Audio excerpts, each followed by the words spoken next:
Hello everyone, तो this topic is adaptation. Adaptation और जो अडेप्टेशन है वो फोक से किस तरीके से रिलेट करता है, इसको डिस्कस करेंगे हम इस वीडियो में। ये आपका चैप्टर नंबर 12 है जो आपकी बुक है इंडियन फोक लिटरेचर। सो अगर फोक की बात करते हैं, सबसे पहले हम इसमें क्या क्या डिस्कस करेंगे वो पॉइंट्स हैं कि हम इसमें फोक को देखेंगे, what is folk, what is adaptation and folk and adaptation, इन दोनों का कॉम्बिनेशन क्या होता है। So folk is the people in general. People also refers to something which is originating from the beliefs and customs of ordinary people. सबसे पहले बता दिया कि क्या है folk is the people in general. Generally way में folk को लोग बोल सकते हैं, इंसान बोल सकते हैं। अब अगर इतना ही काफ़ी, उसके बाद बात आती है कि अब एडेप्टेशन क्या है। एडेप्टेशन क्या है? Adaptation is the recasting of work in one medium to fit another. जब किसी काम को रिकास्ट किया जाता है, दोबारा से उससे इंस्पायर होकर कोई दूसरा काम किया जाता है, रिकास्टिंग की जाती है दूसरे मीडियम में, तो उसे बोलते हैं एडेप्टेशन। जैसे कि किसी नोवेल के ऊपर कोई मूवी बनती है तो वो क्या कहलाती है? वो एडेप्टेशन कहलाती है। Such as the recasting of novels and plays as film. यहाँ पे भी यही एग्जाम्पल है कि जो किसी नोवेल पे कोई फिल्म बन जाती है, किसी ड्रामा पे, और टेलीविज़न स्क्रिप्ट मतलब ये जो डेली बेसिस पे जो टीवी सीरियल्स आते हैं, या फिर कोई मूवी बन जाना, या कोई वेब सीरीज़ बन जाना किसी भी नोवेल के ऊपर, तो वो क्या कहलाती है? एडेप्टेशन। जैसे कि जो हाफ गर्लफ्रेंड मूवी है वो भी क्या है? वो एडेप्टेशन है। For example, a story teller tells this same story with a different fragrance, the word adapt. अब जो कहानी सुनाने वाला है उसने दूसरे तरीके से उस कहानी को सुनाया, but the word adapt has a origin from the Latin and adapter which means to make fit. अब लेकिन अगर किसी ने उसको सुना और उसको दूसरी लैंग्वेज में उसने उससे कोई मूवी बना दी, कोई वेब सीरीज़ बना दी, सो वो क्या हो गया? Adaptation. Adaptation is an attempt to make text relevant or easily comprehensible to new audience and readership via the process of approximation and updating. So updating क्यों बोला गया है? क्योंकि ज़रूरी नहीं है कि जो एडप्टेशन है वो एज इट इज़ लोगों के सामने प्रेजेंट होती है। लाइक अगर कोई नोवेल है, ज़रूरी नहीं है कि अगर उस नोवेल के बेस पे कोई एडप्टेशन बना है, कोई मूवी बनी है, कोई वेब सीरीज़ बना है, तो वो एग्जैक्ट उस नोवेल की कॉपी करेगा या फिर वो एग्जैक्ट उस चीज़ को प्रेजेंट करेगा। उसमें कुछ चेंजेस होते हैं। जैसे कि अगर फॉर एग्जांपल के लिए यहाँ पे एक एग्जांपल दिया जाए तो वापसी सिद्धवा जी ने एक नोवेल लिखी जिसका नाम है आइस कैंडी मैन, और उसी के ऊपर एक मूवी भी बनी है, उसके एडेप्टेशन का पार्ट है उस मूवी में। और वो जो लिखा है वापसी सिद्धवा ने, उसकी जो एंडिंग है उसमें डिफरेंट चीज़ें हैं, और कंप्लीट नोवेल में भी ज़रूरी नहीं है कि जो नोवेल में एज इट इज़ था वही चीज़ें उस मूवी में प्रेजेंट करती हैं। दोनों में थोड़ा सा डिफरेंस है, माइन्यूटली डिफरेंस है। तो यहाँ पे इस चीज़ का एग्जांपल आप प्रेजेंट कर सकते हैं। नाम है वापसी सिद्धवा, इन्होंने मूवी लिखी, जो वर्क लिखा था वो था आइस कैंडी मैन, जो कि सेपरेशन के टाइम पे जो प्रॉब्लम्स हुई थी रिलीजन को लेकर, हिंदू मुस्लिम्स को लेकर, उस चीज़ को प्रेजेंट करती है, और जो लोगों की सिचुएशन है उसको भी प्रेजेंट करती है, स्पेशली वुमेन की सिचुएशन को प्रेजेंट करती है आइस कैंडी मैन। और इसका जो अडेप्टेशन मूवी थी उसमें और जो वर्क है वापसी सिद्धवा का, इसमें सिमिलैरिटी बहुत ज़्यादा है बट कुछ डिफरेंसेस भी हैं, 5-10% का आप डिफरेंस बोल सकते हैं। सो वही चीज़ यहाँ पे भी है कि जो एडेप्टेशन है उसमें थोड़ा बहुत माइन्यूटली डिफरेंस मिल जाता है। Next point is adaptation relate story in their own ways by concentrating or actualization ideas, simplify selections। तो उसको जो आप अडेप्टेशन होता है वो स्टोरीज़ को रिलेट करते हैं, जो अडेप्ट करते हैं वो क्या करते हैं, उसमें कुछ नए आइडियाज़ को भी डाला जाता है, उसको सिंपल करने के लिए उसमें कुछ सिंपल सिलेक्शन किए जाते हैं, सिंप्लीफाई किया जाता है। मतलब अगर कोई कॉम्प्लेक्स इन नेचर है तो उसको सिंपल किया जाता है। एडेप्टेशन आपस में कैसे इंटरकनेक्टेड है, इंटरलिंक्ड है। So stories are a major part of our being. In India folk tradition, stories have a life of their own in his lengthy, stimulating book. जैसे कि यहाँ पे बुक का नाम दिया है Letting Story Breathe, a socio narratology. तो इस सिमिलर पॉइंट ऑफ व्यू रखते हैं। इनका नाम है, एक राइटर हैं जिनका नाम है आर्थर फ्रैंक। और ये हाईलाइट करना है। आर्थर फ्रैंक आर्ग्यू करते हैं from a similar point of view, और इनके पॉइंट ऑफ व्यू क्या थे? He analyses how stories are in dialogue with one another, with people's experience and with societies, कि किस तरीके की स्टोरीज़ को रिप्रेजेंट किया गया है लोगों के एक्सपीरियंस के साथ उनकी सोसाइटीज़ का। अब यहाँ पे सोसाइटी वर्ड इसलिए मेंशन किया गया क्योंकि जितना भी इंसान है, जितने भी लोग हैं, उनका जो सोशल एरिया है दे आर डिफरेंट, और जो अलग अलग सोशल एरिया अलग अलग बैकग्राउंड से बिलोंग करते हैं, उनकी जो स्टोरीज़ है, जो उनके डायलॉग्स है, जो उनकी लैंग्वेज है, जो उनकी भाषा है, जो उनका तरीका है, जो कल्चर है, वो एक दूसरे से बिल्कुल डिफरेंट होता है। Frank draws heavily on Mikhail Bakhtin dialogue, narratology, all turns as dialogic in nature because of depend of varieties and meaning. Stories की बात की, stories do not belongs to the story tellers and story listener as all stories are.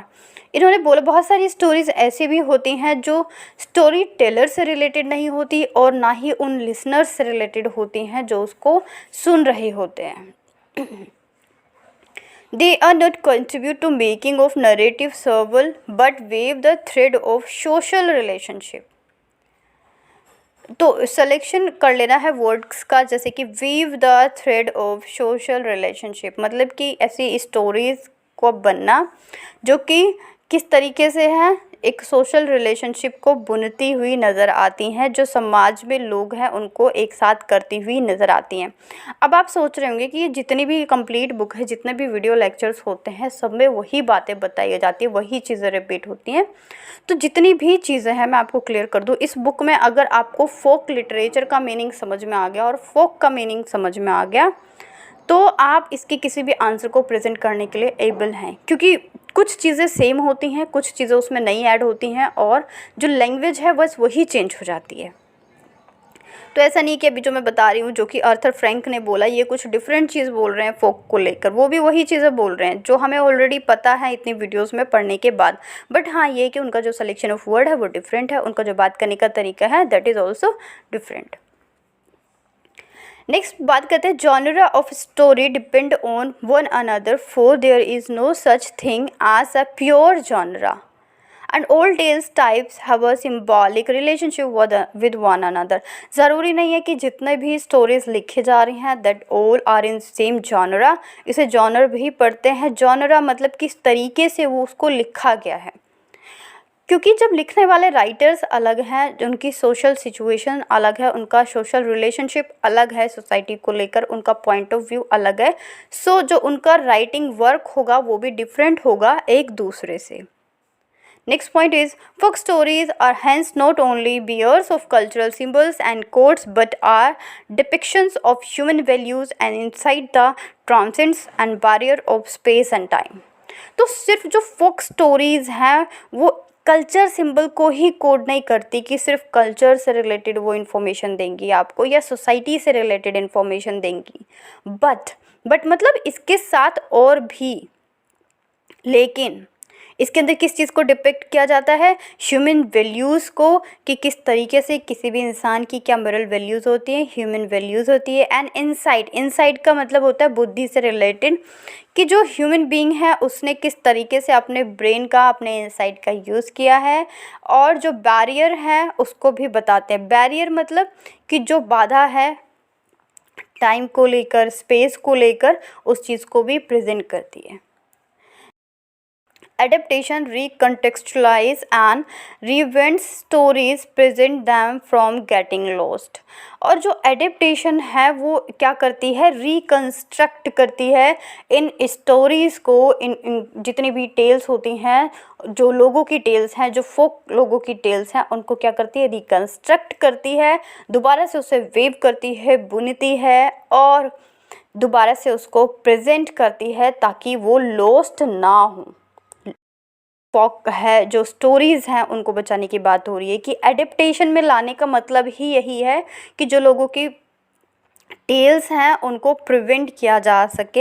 फोक क्या होता है, folk is the people in general and folk refers to something which is originating from the beliefs and custom of ordinary people. originating from the beliefs and custom of ordinary people. और folk क्या है? folk also a medium of mass communicating, लोगों से बातचीत करने का एक तरीका भी है folk, क्योंकि folk में जो लिखा जाता है वो क्या करता है, वो दूसरे लोगों तक पहुंचता है, बहुत सारे लोगों तक। मास कम्युनिकेशन क्यों बोला है? क्योंकि बहुत सारे लोगों तक, जब बहुत सारे लोग होते हैं उनका अमाउंट ज़्यादा होते हैं तो वहाँ पे मास वर्ड का यूज़ किया जाता है, तो इसीलिए इसको यूज़ किया गया है। नेक्स्ट हमने डिस्कस किया था इसमें कि एडेप्टेशन क्या होता है। तो एडेप्टेशन होता है recasting of work in one medium to fit another, जैसे कि मैंने आपको एग्जांपल दिया आइस कैंडी मैन नोवेल का, जो कि वापसी सिद्धवा जी ने लिखी है। आफ्टर दैट डिस्कस किया हमने फोक एंड एडेप्टेशन की। फोक और एडेप्टेशन क्या है, दोनों में क्या रिलेशन है। सबसे बेसिक रिलेशन यही है कि जो एडेप्टेशन है वो फोक को क्या करती है, रिकंस्ट्रक्ट करती है और उसको प्रिवेंट करती है ताकि वो लॉस्ट ना हो, सरवाइव कर सके इन द सोसाइटी। सो ये जो टॉपिक है ये हमारे यहीं कंप्लीट होता है। इसमें आप एडेप्टेशन पढ़ लेना, जैसे कि नीलकमल जी का एडेप्टेशन है आपके सिलेबस में कि उन्होंने किस स्टोरी को किस लैंग्वेज में या किस तरीके से एडेप्टेशन किया। गिरीश कर्नाड का एडेप्टेशन है नागा मंडाला पे, ये इम्पॉर्टेंट है क्योंकि ये गिरीश कर्नाड का जो नागा मंडाला पे है ये शायद रिपीट हुआ था, इससे पहले आया हुआ ये क्वेश्चन 2020 में शायद यह क्वेश्चन आया हुआ है। तो गिरीश कर्नाड का पढ़ लेना, ये बहुत इंपॉर्टेंट है। अब ये बोलोगे कि गिरीश कर्नाड को भी कंप्लीट किया जाए तो ये बहुत छोटा सा एक पैराग्राफिक फॉर्म में आपको गूगल पे मिल जाएगा। बेसिकली जो चीज़ें समझने की थी वो यही थी कि एडेप्टेशन क्या होता है, फोक क्या होता है। ऐसे तो बहुत सारे राइटर्स हैं जिन्होंने एडेप्टेशन पे काम किया है, बट बेसिकली आपको मैं बोल रही हूँ एक ही कर लो आप, गिरीश कर्नाड का जो नागा मंडाला है। सो मिलेंगे फ्रेंड्स नेक्स्ट वीडियो में विद न्यू टॉपिक और न्यू कंटेंट। Stay connected. और अगर क्वेश्चन आंसर्स के लिए आप एक हमारा दूसरा चैनल है जो इसके नीचे ही, जहाँ पे आप चैनल ओपन करते हो उसके नीचे आपको मिल जाएगा उसका लिंक, आप उससे कनेक्ट हो सकते हैं। जितने भी क्वेश्चन आंसर्स की वीडियो होंगी MEG 1 से लेकर MEG 16 तक सारी उस पर अपडेट की जाएंगी। जो आपकी गाइडेंस होगी, जो आपकी प्रीवियस ईयर क्वेश्चन होगी, वो सारी वीडियोज़ भी वहीं पर डाली जाएंगी। This is for your convenience कि आपको भी चीज़ें टाइमली मिल जाएँ, अच्छे से प्रॉपरली मिल जाएँ, और मुझे भी क्या हो, मैं भी थोड़ा सा उनको सेपरेट कर रही हूँ ताकि जो कंटेंट है वो यहाँ रहे इस चैनल पे, और न्यू चैनल पे आपका सिर्फ question answer, guidance video, assessment से रिलेटेड जो आपके असाइनमेंट आएंगे उन सब से रिलेटेड अपडेट रहेगा। सो आप उसे सब्सक्राइब कर लीजिए। मिलेंगे नेक्स्ट वीडियो में। Thank you.